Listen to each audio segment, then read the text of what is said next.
నమస్తే అమ్మా. నమస్తే అమ్మా.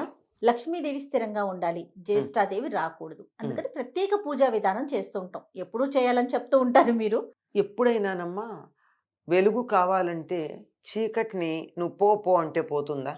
ఆ చీ వెలుగొచ్చే పని మనం చేయాలి కదా! వెలు చీకటిని తిడుతూ కూర్చోవటం కన్నా చిరుదీపం వెలిగించటం మిన్నా అన్నాడు రవీంద్రనాథ్ ఠాగూర్. ఆ! అంతే. దరిద్ర దేవత పోవాలి అంటే నువ్వు పో అంటే ఆవిడ పోదు. కోపం గూడా వస్తుంది ఆవిడ. కోపం వచ్చి మరీ పట్టుకుంటుందేమో చెప్పలేం. ఆ! అందుకని ఆవిడని పొమ్మని చెప్పొద్దు. ఆ! లక్ష్మీదేవి వచ్చే మార్గాలు చూద్దాం. ఆ! అది ఆ! ఓహో! ఆ! బావుందమ్మా. ఈవిడొస్తే ఆవిడ వెళ్ళదు. దీనికో చిన్న కథ చెప్తారమ్మా చమత్కారంగా. ఆ! ఒకసారి ఎప్పుడో హ్మ్, ఒక పండితుడి దగ్గరికి వీళ్ళిద్దరూ హ్మ్, పోటీ పడి వాదన చేసుకొని వచ్చారట. అక్కా అక్కా చెల్లెలిద్దరు. చెల్లెలిద్దరు. మా ఇద్దరిలో ఎవరు అందంగా ఉంటారు చెప్పమని. లక్ష్మీదేవి అందంగా ఉందంటే జ్యేష్ఠాదేవికొచ్చిందంటే పట్టుకొని పీడిస్తుంది. జ్యేష్ఠాదేవి అందంగా ఉంటుందంటే లక్ష్మీదేవి అలిగెళ్ళిపోతే రెండూ ఇబ్బంది. నష్టమే. ఏది చెప్పినా. ఎవరు పెద్దనంటారమ్మా శాస్త్రం ప్రకారం? మా జ్యేష్ఠాదేవి పెద్దది. దరిద్ర దేవత పెద్దది. ఆహా! అందుకే పెద్దమ్మ అంటూ ఉంటాం మనం. ఆహా! ఆ! ఆ! ఆ! ఆ! అంటే ఆయన ఆలోచించాట ఒక్క నిమిషం పండితుడు కదా! ఒక్క నిమిషం ఆలోచిస్తాను ఉండండి అని ఇద్దరు ఒక్కసారి అలా వెళ్లి ఇలా రండన్నట్ట. ఇద్దరు బయటికెళ్లారు లోపలికొచ్చారు. "అమ్మా! నువ్వు వెడుతుంటే ఎంత అందంగా ఉన్నావు" అన్నట్ట జ్యేష్ఠాదేవితో. ఆహా! ఆవిడలా వెడుతూనే ఉంది. లక్ష్మీదేవితో "అమ్మా! నువ్వొస్తుంటే ఎంత అబ్బా! అందంగా ఉన్నావు" అన్నట్ట. ఈవిడొస్తూనే ఉంది. బావుంది. అది. హ్మ్. అట్లా, అట్లా అట్లా సంపద కావాలి అంటే, దానికి తగిన ఏర్పాటు చేయాలి గానీ, దరిద్రం పోవాలంటే ఎట్లా పోతుందమ్మా? చీకటి పో, పో అని ఎంతన్నా పోదు. దీపం వెలిగించడం చేయాలి. ఆ! అది. లక్ష్మీదేవి వచ్చి కూర్చునే ఏర్పాటు చేయాలి. ఎవ్వరైనా వచ్చి కూర్చోవాలంటే ఏం చేయాలమ్మా? ఆవిడ కూర్చోవడానికి తగిన వాతావరణం కల్పించాలి. హ్మ్. అంతే కదా! కరెక్ట్ అమ్మా. మీరు రమ్మని మిమ్మల్ని పిలిచి నేను నా ఇంట్లో సామాను పెట్టి కుర్చీ నిండా సోఫాల నిండా సామాన్లు పెట్టేసి కూర్చోండి అంటే ఎక్కడ కూర్చుంటారు? నిలబడి మళ్ళీ వస్తానమ్మా అని వెళ్ళిపోతారు వెళ్ళిపోతారు. మర్యాదస్తులైతే. ఆ! అమర్యాదగా ఉన్నవాళ్ళతో ఎక్కడ కూర్చోమంటావు అని చెప్పేసి పోతారు. కానీ మళ్ళీ వస్తానమ్మా పనుంది అని చెప్పి వెళ్ళిపోతారు. అలా పనుంది మళ్ళీ వస్తానని చెప్పి మర్యాదగా కూడా వెళ్ళకుండా వచ్చిన లక్ష్మీదేవి ఇంకొంచెం సేపు ఉంటే బాగుండు ఇక్కడ అనిపించే వాతావరణం కల్పిస్తే లక్ష్మీదేవి ఉంటుంది. హ్మ్. అది కల్పించవలసినటువంటి బాధ్యత లక్ష్మి రావాలి అంటే. ఆవిడ తానుంటానని చెప్పినటువంటి ప్రదేశాలు ఏవైతే ఉన్నాయో, వాటిని ఒక్కసారి గుర్తు చేసుకొని తదనుగుణంగా మన ఇంటిని ఉంచుకోగలిగితే లక్ష్మీదేవి స్థిరంగా ఉంటుంది. హ్మ్. ఆవిడకున్న నామాల్లోనే మొట్టమొదట చెంచలాయే నమః ఆవిడ అథాంగ పూజ చేసేటప్పుడు రథ అంటే ఇక అనమాట. హ్మ్. అవయవాలన్నిటిని పూజ చేసేటప్పుడు చెంచలాయే నమః పాదౌ పూజయామి, చపలాయే నమః జానుని పూజయామి. ఆవిడ నామాలే చెంచల, చపల. అంతే. ఆ! అలా ఉంటేనే దానికి విలువ. కదలకుండా ఉంటే డబ్బు కూడా కంపు కొడుతుంది. హ్మ్. అవునమ్మా. మురిగిపోతుంది. హ్మ్. అంచేత ఆవిడ కదులుతూ ఉండాలి. అందుకే ఇంగ్లీష్‌లో కరెంట్ అన్నారు. కరెన్సీ అన్నారు హ్మ్. డబ్బుని. కదా! అవునవును. కరెంట్ అంటే ప్రవాహం. అది ప్రవహించినంత కాలం అది బావుంటుంది. బాగుంది. తీసుకెళ్ళి దాచిపెట్టామంటే స్విస్ బ్యాంక్‌లో కంపే. గోవిందా. హ్మ్.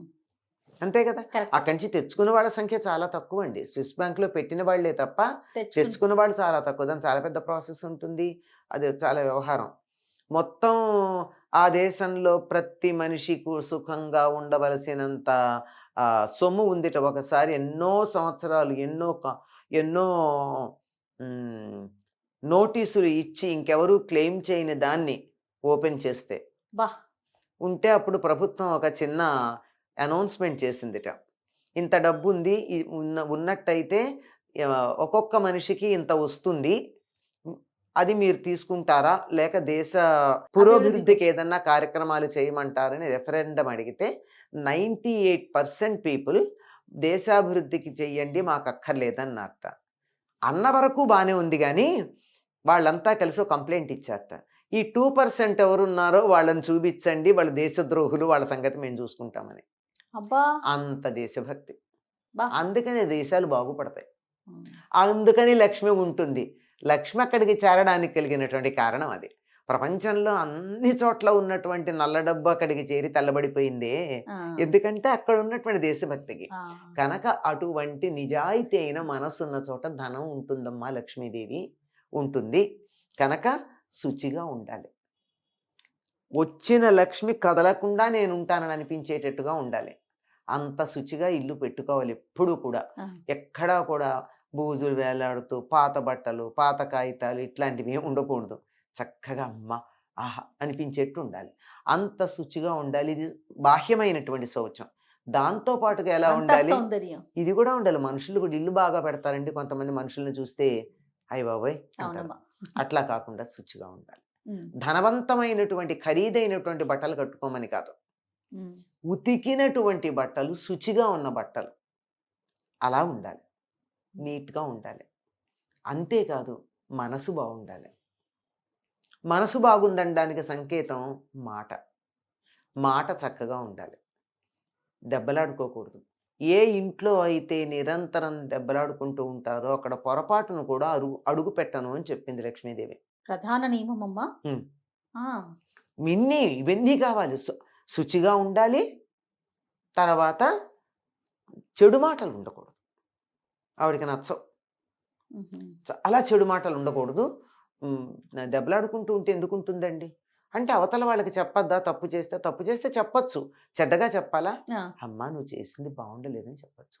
లేదు పిల్లలు వినంటే, ఒరేయ్ నువ్వు చేసింది బాగుండలేదురా అని గట్టిగా చెప్పొచ్చు. చెప్పొచ్చు. అంతేగాని దానికి వేరే భాష వాడక్కర్లేదుగా. హ్మ్. అవును. భాషకి మనం మాట్లాడిన ప్రతి ఆహ్, అక్షరం వెనకాల కూడా ధ్వని ఉంటే, ఆ ధ్వని వల్ల కలిగేటటువంటి వాతావరణంలో మార్పులున్నాయి గదా! అవును. చెడ్డ మాటలకు ఆ మార్పులొస్తాయి గదా! అవి అవును. చేయకూడదు. హ్మ్. అలాగే వస్తువుని వృధా చేసిన చోట కూడా లక్ష్మీదేవి ఉండనంది. ఓకే. లక్ష్మి అంటే మనం క్యాష్ అనుకుంటాం. హ్మ్. మాత్రమే కాదమ్మా! ప్రతి వస్తువు లక్ష్మి. నీళ్ల చుక్క లక్ష్మి. నీళ్లు వృధా చేస్తే లక్ష్మి ఉండదని పూర్వకాలం చెప్పేవాళ్ళు. అవును. అన్నం పారేసిన చోట లక్ష్మి ఉండదు. హ్మ్. వస్తువులు దుర్వినియోగం చేసిన చోట లక్ష్మి ఉండదు. హ్మ్. మీరు చూడండి మార్వాడీల దగ్గర అంత డబ్బు ఎందుకుంటుంది అంటే, వాళ్ళు పలక దగ్గర పెట్టుకొని లెక్కలేస్తారు. హ్మ్. చెరిపేయొచ్చు. మళ్ళీ వాడొచ్చు. ఆ! అలాగే మనలాగా కాగితాల మీద వేసి కాగితాలు చింపి పారేయరు. పైగా ఏమన్నా రఫ్ రాయాలన్నా, ఒక నోట్ రాయాలన్నా, ఒకవైపు ఖాళీ ఉన్నటువంటి కాగితాలు వాడతారు తప్ప, ప్యూర్ వైట్ పేపర్స్ వాడరు. అవును. చాలా జాగ్రత్తగా ఉంటారు. మరి ఏంటి వాళ్ళకేం లేక? వస్తువుని గౌరవించటం తెలుసు వాళ్ళకి. అది. ఎక్కడైతే వస్తువుని గౌరవిస్తారో లక్ష్మి అక్కడుంటుంది. అద్భుతం. హ్మ్. చాలా జాగ్రత్తగా ఉండాలి. దేన్ని వృధా చేయకు. Optimum use of the material. అక్కడ లక్ష్మి ఉంటుంది. హ్మ్. అంటే నా దగ్గర లేక కాదు, దరిద్రం కాదు, కక్కుర్తి కాదు. జాగ్రత్త. జాగ్రత్త. గౌరవం. ఆ! నేనదే గౌరవం. అంటా అన్నం పడేస్తే నువ్వు ఒక్క మెతుకు తయారు చెయ్యి. నీకు పడేసే అధికారం ఉంది. అసలు నువ్వు కృతజ్ఞతతో తినాలి కదా! ఎవరో కష్టపడితే నువ్వు వాళ్ళ శ్రమని తింటున్నప్పుడు దాన్ని వృధా చేయకు. నీకు ఉపయోగం కోసం ఇచ్చారు వాళ్ళు. తిను. వృధా అంతే. చేయకు. హ్మ్. అన్నం మెతుకే కాదు ఏ వస్తువైనా అంతే నువ్వు తయారు చేయలేవు. తయారు చేయలేని దాన్ని పాడు చేసే అధికారం నీకెక్కడుంది? ఏమాత్రం లేదు. It is a grace. జనరస్‌గా నిన్ను వాడుకోమని ఇచ్చారు. అంతే. వాడుకో. చక్కగా వాడుకో. హ్మ్. ఎక్కడైతే ఇవి పాటిస్తారో ఆ ఇంట్లో లక్ష్మీదేవి ఉంటుందమ్మా. లక్ష్మి అంటే క్యాష్ మాత్రమే కాదు. సంతోషం, ఆనందం, సుఖం, శాంతి, హాయి ఇవన్నీ ఉంటాయి. ఇవన్నీ కావాలన్నప్పుడు ఈ నియమాలు పాటించాలి. ఇల్లు శుచిగా పెట్టుకోండి. హ్మ్. ఒళ్ళు శుచిగా పెట్టుకోండి. మనసు మనస్సు. నీట్‌గా పెట్టుకోండి. వాక్కుని చక్కగా వాడుకోండి. వస్తువులను సద్వినియోగం చేయండి. ఖచ్చితంగా లక్ష్మీదేవే ఉంటుందక్కడ. లక్ష్మి ఉంటుంది. చాలా సంతోషం అమ్మా. నమస్తే. వస్తుంది.